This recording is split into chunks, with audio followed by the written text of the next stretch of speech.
Viewers, কেমন আছেন আপনারা? আশা করি সকলেই ভালো আছেন। সকলকে শুভকামনা এবং শুভেচ্ছা জানিয়ে শুরু করছি আজকের সংক্ষিপ্ত ভিডিও। আমি ডাক্তার তাপস বাগচি। আমি একজন আয়ুর্বেদিক ফিজিশিয়ান, বিএএমএস অর্থাৎ bachelor of Ayurvedic medicine and সার্জারিতে একজন graduate doctor, Ayurvedic graduate doctor. আমি সরকারি আয়ুর্বেদিক মেডিকেল কলেজ হাসপাতাল ঢাকা থেকে আমি বিএএমএস পাস করেছি। এছাড়া নিউট্রিশনের উপর পোস্ট গ্র্যাজুয়েশন করেছি ইসলামিক ইউনিভার্সিটি কুষ্টিয়া থেকে। আমি ভারতের বেনারস হিন্দু বিশ্ববিদ্যালয় থেকে আয়ুর্বেদিক পঞ্চকর্মের উপর স্পেশাল ট্রেনিং অংশ নিয়েছিলাম। এছাড়াও আমি বর্তমানে ভলেন্টারি রিসার্চ ফেলোশিপ আয়ুর্বেদের উপর করছি, সেটা ভারতে। আমি বর্তমানে চিফ কনসালটেন্ট এবং কল্যাণী আয়ুর্বেদিক কনসালটেশন সেন্টারের কর্ণধার গোপালগঞ্জে। এছাড়া ঢাকার কয়েকটি আয়ুর্বেদিক প্রতিষ্ঠানে আয়ুর্বেদিক কনসালটেশন সেন্টারে আমি কনসালটেশন করছি। তো আজকে আমি আপনাদের একটা বিষয় অবহিত করতে চাই। অনেকেই প্রশ্ন করে থাকেন, জানতে চান। তো তাদের জ্ঞাতার্থে আমি এই বিষয়গুলো বলে যাচ্ছি। সেটা হচ্ছে যে মডার্ন মেডিসিন এবং আয়ুর্বেদিক মেডিসিন, মডার্ন ট্রিটমেন্ট এবং আয়ুর্বেদিক ট্রিটমেন্টের কনসেপ্ট। অনেকে তারা বিভিন্ন জায়গা ডাক্তার দেখিয়েছেন, মডার্ন ট্রিটমেন্ট নিয়েছেন, কিন্তু আসলে তাদের উপকার হয়েছে, উপকার পেয়েছে এই আয়ুর্বেদিক ট্রিটমেন্টে। তো সেখানে অনেকে প্রশ্ন করে থাকেন বা আমাকে অনেকে বলে থাকেন যে এই ব্যাপারটা নিয়ে একটু তাদেরকে ইনফরমেশনগুলো শেয়ার করি। তো আমি আজকে দুইটা টপিকস নিয়ে আলোচনা করব, দুইটা ডিজিজ। সেটা হচ্ছে আইবিএস এবং স্কিন ডিসঅর্ডার। এখন আইবিএস এবং স্কিন ডিসঅর্ডারের মানে কিভাবে এই যে আয়ুর্বেদিক কনসেপ্ট এবং মডার্ন কনসেপ্ট কিভাবে কাজ করে। তো আরও বিভিন্ন ডিসঅর্ডারে কাজ করে, তবে যেহেতু সময় অল্প, তাই সেই স্বল্প সময়ের ভেতরে আমার এই দুটো টপিকস নিয়ে আমি কথা বলছি। পরে বাদ বাকি অন্য সময় বাকিগুলো নিয়ে আলোচনা করা যাবে। তো প্রথমত যেটা ব্যাপার হচ্ছে যে মডার্ন, আমি সব প্যাথির উপরে শ্রদ্ধা এবং ভালোবাসা রেখে আমি কথা বলছি। সেটা হচ্ছে যে ইমার্জেন্সি এক্সিস্টে কিন্তু মডার্ন মেডিসিনের কোনো বিকল্প নেই। ইমার্জেন্সি ট্রিটমেন্টে মডার্ন মেডিসিনের কোনো বিকল্প নেই।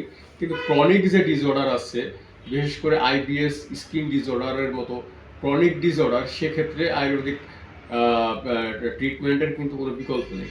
প্রথমত মডার্ন কনসেপ্ট বা মডার্ন মেডিসিনের যে মডার্ন ট্রিটমেন্টের যে কনসেপ্ট, এটা কিন্তু তারা সিমটম নির্ভর কাজ করে। কিভাবে? প্রথমত আইবিএস এর সূচনা কিভাবে? আইবিএস মানে ইরিটেবল বাউল সিনড্রোম। এটা মডার্ন কনসেপ্ট অনুযায়ী এটা দেখা যাচ্ছে যে বিভিন্ন টাইপসের হতে পারে। আইবিএস সি অর্থাৎ IBS predominant constipation, IBS D IBS predominant diarrhoea. এছাড়া সাইকোলজিক্যাল প্রবলেমের কারণে হতে পারে, বিভিন্ন কারণে কিন্তু ক্লাসিফিকেশন আছে। এখন এটার কারণও কিন্তু বিভিন্ন কারণ ফুড ইনটলারেন্স হতে পারে, কারোর ওভার অ্যাক্টিভ মোটিলিটির কারণে হতে পারে, গ্যাস্ট্রোইন্টেস্টাইনাল মোটিলিটি, তারপরে গ্যাস্ট্রিকের অতিমাত্রায় গ্যাস্ট্রাইটিসের কারণে হতে পারে, এবং কিছু ফুড অ্যালার্জির কারণে কিন্তু আইবিএস হতে পারে, স্ট্রেসের কারণে হতে পারে, বিভিন্ন কারণে মডার্ন কনসেপ্ট অনুযায়ী বলেন। এবং ওনারা কিছু ফুড কারেকশন, এবং ওনারা বলেন যে এটা নিয়ন্ত্রিত, এটা পুরোপুরি সারে না, কিন্তু নিয়ন্ত্রণ করা যায়। কিন্তু আমাদের অ্যাকর্ডিং টু আয়ুর্বেদা আমরা বলে থাকি যে আইবিএসটাকে নিয়ন্ত্রণ নয়, বরং পুরোপুরি কিওর করা যায়। কারণ ওনাদের কনসেপ্ট অনুযায়ী ওনারা লক্ষণ ভিত্তিক বা সিমটোমেটিক ট্রিটমেন্ট ওনারা প্রদান করেন, আর আমরা রুট অফ কজটাকে ফলো করি। যার কারণে যে কোনো প্রবলেমে, যে কোনো, শুধু আইবিএস না, যে কোনো ডিজিজে কিন্তু আমরা আমাদের ট্রিটমেন্টটা কিউরেবল। অর্থাৎ আপনারা জানেন যে আপনাদের জ্ঞাতার্থে তাও আমি বলতে যাচ্ছি যে আমাদের শরীরে প্রতিনিয়ত তিনটা জিনিস কাজ করে। বায়ু, পিত্ত, কফ, এই তিনটা এনার্জি কিন্তু আমাদের শরীরকে সবসময় নিয়ন্ত্রণ করে। তো দেখা যাচ্ছে যে যদি আমাদের এই যে আইবিএস, এটাকে আমরা গ্রহণী রোগ বলে থাকি আয়ুর্বেদে।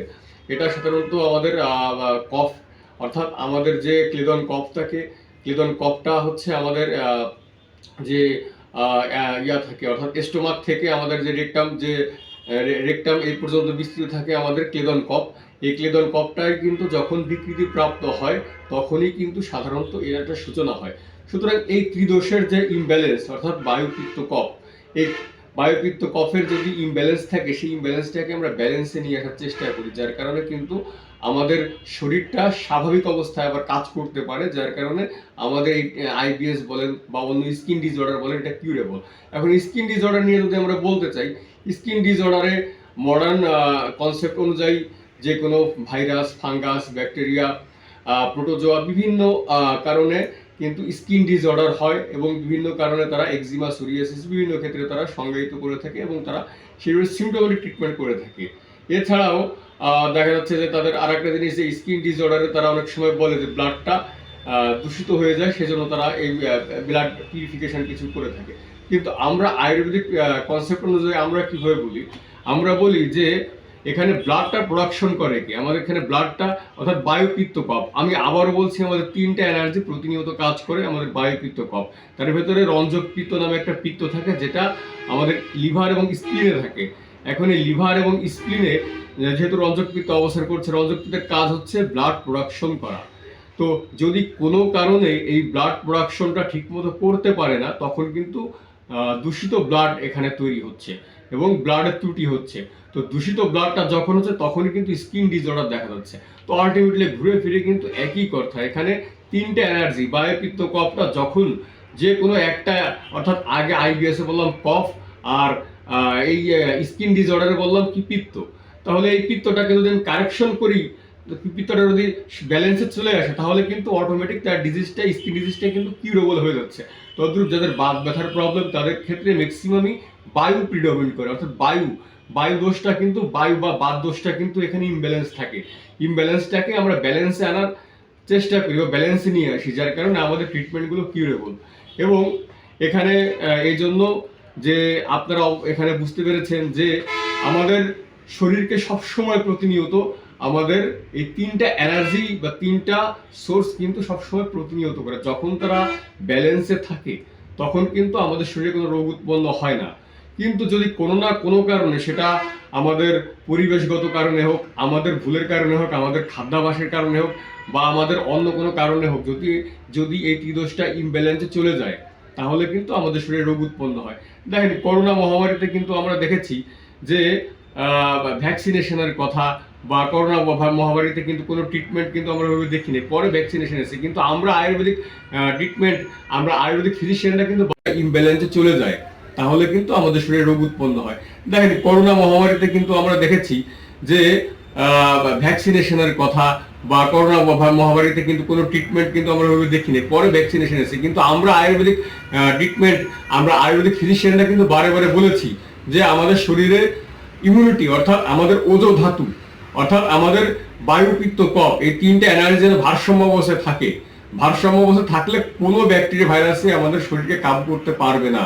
সুতরাং আমাদের এখানে ত্রিদোষের ভূমিকাটা কিন্তু মুখ্য, যার কারণে আমরা আমাদের যে কোনো প্রবলেমের ক্ষেত্রে আমরা বলে থাকি যে প্রবলেম হওয়ার আগে যেন আমাদের শরীরে প্রতিনিয়ত এই বায়ু পিত্ত কফ, এই 3টা দোষ যেন সাম্য অবস্থায় থাকে। আর যদি অসাম্য অবস্থায় চলে যায়, সেক্ষেত্রে আমরা সেটাকে কারেকশন করে নিয়ে আসি, যার কারণে আমাদের ট্রিটমেন্টটা হচ্ছে কিউরেবল ট্রিটমেন্ট। তো আশা করি আপনাদের আমি যতটুকু আমার নলেজ আমি শেয়ার করলাম, আশা করি আপনারা বুঝতে পেরেছেন যে মডার্ন কনসেপ্ট এবং আয়ুর্বেদিক কনসেপ্ট কোনভাবে কাজ করে। এবং মডার্ন কিছু কনসেপ্ট সিমটম নির্ভর, অর্থাৎ লক্ষণ ভিত্তিক, আর আমাদের যে ট্রিটমেন্ট সেটা ত্রিদোষ নির্ভর। তো ত্রিদোষটা যদি ব্যালেন্সে আমরা নিয়ে আসি বা ব্যালেন্সে থাকে, তাহলে কোনো রোগ উৎপন্ন হয় না। আর যাদের রোগ উৎপন্ন হয় তাদের ক্ষেত্রে আমরা যখন ব্যালেন্সে ত্রিদোষটা নিয়ে আসি আমাদের ট্রিটমেন্টের মাধ্যমে, তখন এই রোগটা পুরোপুরি শরীর থেকে কিওর হয়ে যায়। তো আজকে এ পর্যন্তই। আপনারা সবাই ভালো থাকবেন, সুস্থ থাকবেন, সুন্দর থাকবেন। সবাইকে ধন্যবাদ।